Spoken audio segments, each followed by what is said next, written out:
अगोदर फिक्स करताना वडील आई यांनीच मुलगी पाहिली आणि त्यांनीच पसंत केली.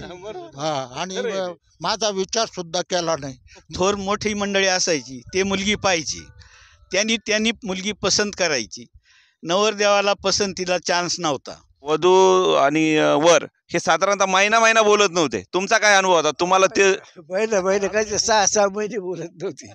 6 महिने बोलत नव्हते. मुळात मी जरा ट्रान्सफॉर्मेशनच्या काळातला आहे. माझ्या आधी मला माहिती खूप लहानपणी लवकर लग्न व्हायची. मुलगी साधारण 10-12 वर्षाची. म्हणजे मी 7वीला असताना माझ्या वर्गातल्या सगळ्या मुलींची लग्न होऊन गेली असती.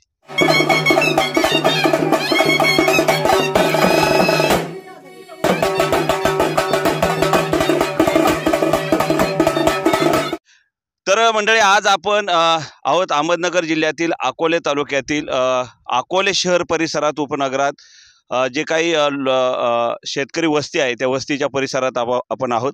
तर आजचा आपला विषय जो आहे ती सगळी तुम्हाला दिसत असलेली सगळी जुनी मंडळी या ठिकाणी बसलेली आहेत. आणि आपला आजचा विषय आहे की जुनी लग्न परंपरा कशी होती. काळानुरूप लग्न परंपरा बदलत गेली, सुखसुविधा आल्या, त्याच्यानंतर काही साधनं आली आणि त्याच्यामुळे दिवसेंदिवस जशा जशा गरजा माणसाच्या पूर्ण व्हायला लागल्या तर ती लग्न सोहळा बैलगाडीपासून ते थेट मंगल कार्यालयापर्यंत येऊन थांबलेला आहे. पूर्वी लाईटी नसायच्या, वीज नसायची आणि हा जो लग्न सोहळा आहे हा लग्न सोहळा जवळजवळ 3 दिवस हा लग्न सोहळा चालायचा. आणि साधनं सुद्धा नव्हती वराड नेण्यासाठी, तर त्या काळामध्ये बैलगाडीने वराड जायचं. तर ही जी मंडळी आहेत तर ही खरं तर ही फार जुन्या आठवणी आहेत. तर आपण यांना विचारूया आता की जुन्या पद्धतीचा लग्न सोहळा हा कसा होता. साधारणतः तुमचं जे वराड गेलं होतं त्या वराडाला काय साधन, काय बैलगाड्यांचं साधन होतं. 5-25 बैलगाड्या लाईनीमध्ये गेल्या तिथं आणि मग त्या तिथं गेल्यानंतर तिथल्या लोकांनी स्वागत केलं. ते पहिली पद्धत होती. म्हणजे वराड आलं का मग त्या मुलीकडच्या म्हणजे लोकांनी पाण्याचा हांडा वगैरे घेऊन जायचं समोर आणि तिथं जाऊन त्यांना पाणी प्यायला द्यायचं आलेल्या वराडाला आणि त्यांचं स्वागत करायचं. साधारणतः तुमचं जे लग्न झालं त्या लग्नामध्ये तुमचं जे बैलगाडीचं वराड गेलं ते किती किलोमीटरवर गेलं होतं?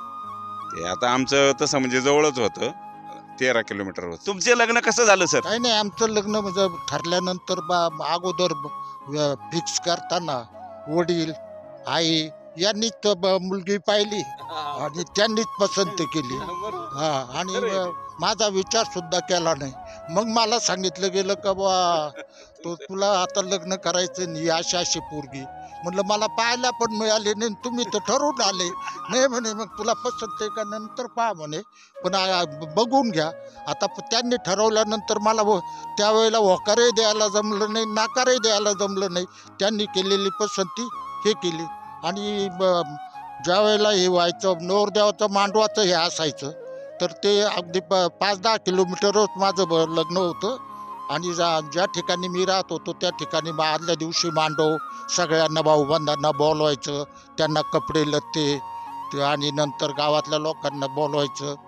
तुमचं जे वराड गेलं होतं ते कोणत्या साधनाने गेलं होतं? बैलगाडीनंच गेलो होतं. काही पायी गेले होते.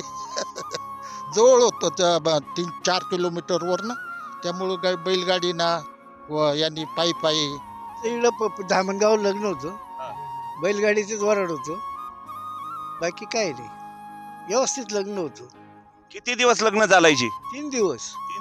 कसा सोहळा असायचा 3 दिवस बाबा? तिथं काय लापसीचं जेवण, कधी साखर शिऱ्याचं जेवण, मस्त पैकी अशी लग्न व्हायची. नाही, त्या काळामध्ये लाईट नव्हती.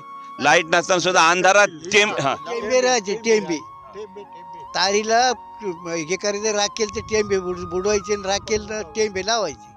नाही, मला एक सांगा की 3-3 दिवस लग्न चालायचे म्हणजे नेमकं काय ते लग्नात नेमकं काय काय करायचं बा? असं काय करायचं आता गॅसच, हळद, दुसरे लग्न, संध्याकाळची लग्न व्हायची. तेव्हा दिवसा नव्हती, संध्याकाळची लग्न होत होती, रात्रीची. याचे टेंबे लावायचे, मस्तपैकी लग्न व्हायचे.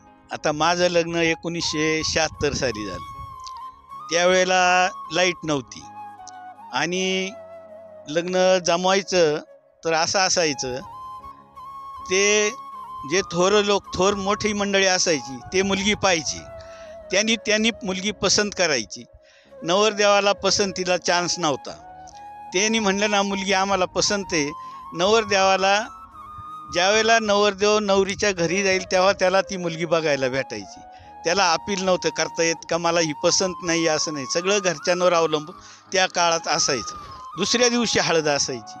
हळदीचा कार्यक्रम फार जोरात चालायचा. ते झाल्यानंतर मग लग्न असायचं संध्याकाळचं. त्यावेळेला संध्याकाळी लग्न झालं, सोहळा पार पडला, जाताना बैलगाडीत जायचं. त्यावेळेला बाजरीच्या भाकरी करावं लागायच्या, लसणाची चटणी असायची, ती चटणी आणि लोणचं असं वराडाला संग न्यावं लागायचं. आणि मग ते मधी थांबून ते भोजन करायचं. असा त्यावेळेला तो प्रकार होता. तरी रात्रीचे वराडी काय घरी जात नव्हते, त्यावेळेला तिथंच राहायचे. बैलगाड्या असायच्या, त्या बैलगाड्यांना त्या मुलीच्या बापानी वैरण घास असं सगळं त्या वराडी मंडळीला पुरावं लागायचं. त्यावेळेला लग्नाला गेलेले परत कधी येत नव्हते, तिथंच थांबायचे. असं घरी परत आले तेव्हा काही मोटरसायकली नव्हत्या, साधनं नव्हती, काहीच नसायचं. बैलगाडीत जायचं आणि बैलगाडीतच यायचं. ज्या बैलगाड्या ज्याच्या लग्नाला जास्त, तर तो माणूस थोडा प्रतिष्ठित मानला जायचा. का बा हे मोठ्याचं लग्न आहे, याला किती गेल्या 16 बैलगाड्या गेल्या, याला 20 बैलगाड्या आल्या, त्या रिकाम्या का असानी. पण जो बैलगाडी नेईल त्याला ते हे म्हणायचं का बा हे जरा चांगल्याचं लग्न आहे असं समजलं जायचं. त्यावेळेला रूढी होती.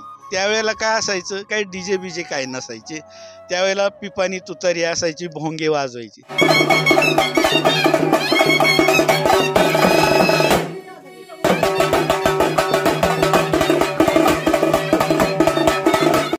पण त्याचा एक आनंद वेगळाच होता.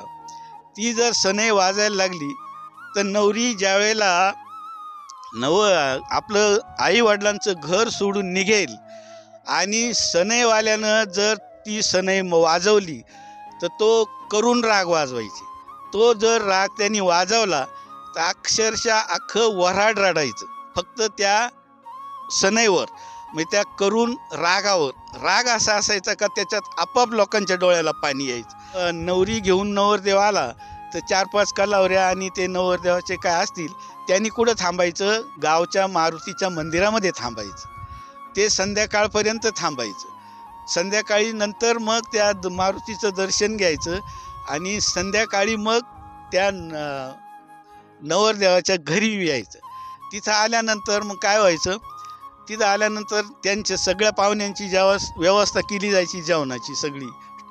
आणि मग वरात व्हायची. ती वरात 10-11 वाजेपर्यंत चालायची.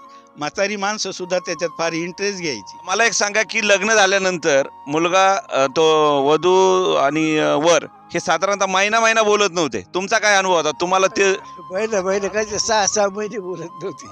6-6 महिने बोलत नव्हती. काय कारण असेल बोलत नव्हते? काय बोलत नाही. तर नवरी बारीक राहायची आणि एवढं बोलायचं घरच्यांचं तेवढं बंधन राहायचं.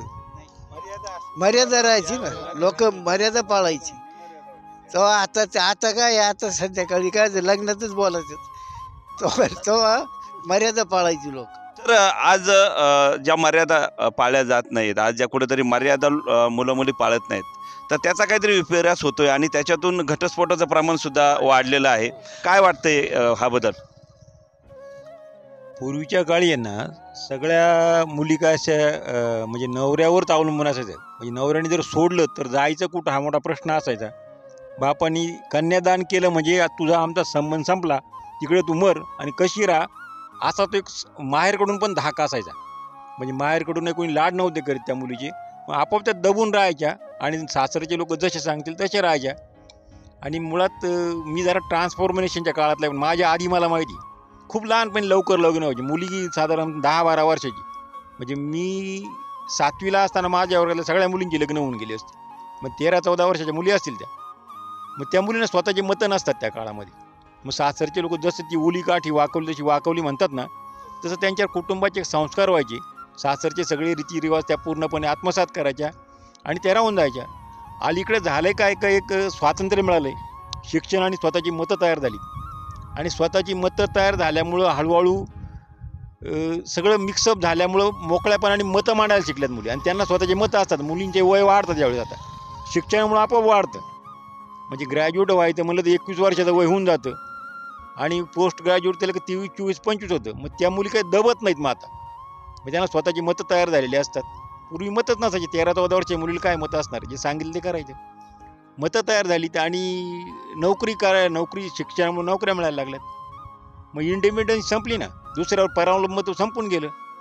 म्हणजे दुसऱ्याचं अधिकार ऐकून घ्यायची मानसिकताच राहिली नाही ती आता. आता जमाना बदलला, सगळे सुशिक्षित झाले, मुली सुशिक्षित झाल्या, त्या मुलांपेक्षा जास्त फॉरवर्ड झाल्या, शिक्षण त्यांचं चांगलं असतं मुलांपेक्षा, आणि त्यामुळं त्या मुली घाबरत नाही. अलीकडे ना तर लग्न विवाह म्हणजे राहिलाच नाही. अहो एखाद दिवशी काय असं होतं का तो मुलगा आणि मुलगी कधी लग्न लावून येतात, ते बापाला न्याच्या बापाला आईवडिलांना नातेवाईकांना माहीत नसतात. आणि मग कुणाकडून तरी बातमी येते, अरे त्याचं झालं लग्न कुठं, म्हणजे मंदिरामध्ये माळ घातली आणि रजिस्ट्रेशन करून घेतलं, कायद्याचं संरक्षण मिळालं. आताच्या परिस्थितीप्रमाणे मी एवढंच म्हणेल, जरी आंतरजातीय केला किंवा समाजामधला केला, पण समविचारी एका विचारानं करा. नुसतं सौंदर्य पाहून त्याच्या अंगी काहीच गुण नसताना नुसतं सौंदर्य पाहायचं, एखाद्या नटासारखं नटायचं किंवा मुलींनासुद्धा एखाद्या नटीसारखं नटायचं, त्याची कुठलीच पूर्व जी संमती आहे ती त्यांची नसते.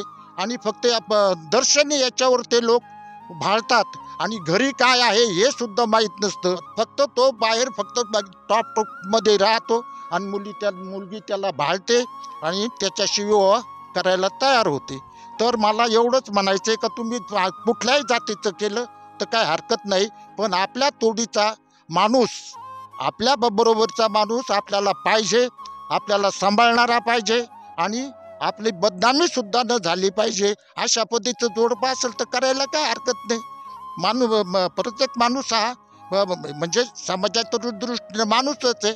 जातीचा उल्लेख जाती या समाजाने तयार केलेल्या नैसर्गिक नाहीच आहे, परंतु हे करताना सुद्धा जातीचा नाही, पण समाजाचा नाही, पण समोरच्या व्यक्तीचा मात्र विचार करूनच विवाह केला पाहिजे, असंच मी म्हणेल.